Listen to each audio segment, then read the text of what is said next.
Muž v predajni s elektronikou v čase okolo 17.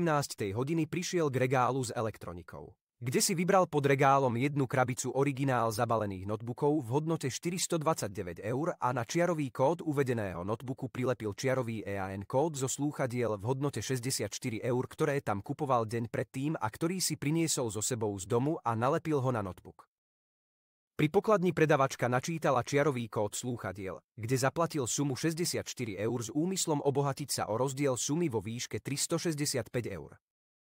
Ducha prítomná predavačka včas zistila, že išlo o úmyselnú zámenu tovaru a podozrivý muž bol za pokladňami pri vchode zadržaný pracovníkom SBS a uvedený notebook bol vrátený na predajnú plochu. Týmto svojím konaním spôsobil spoločnosti škodu vo výške 365 eur.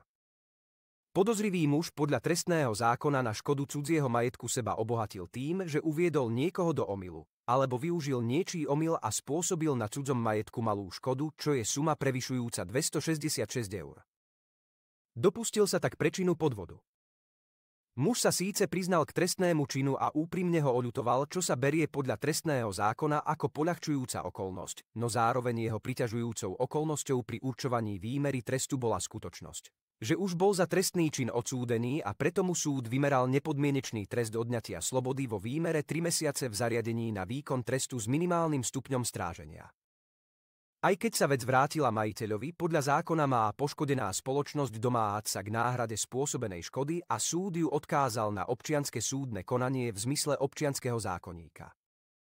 Je to tak v záujme nepredĺžovania trestného konania.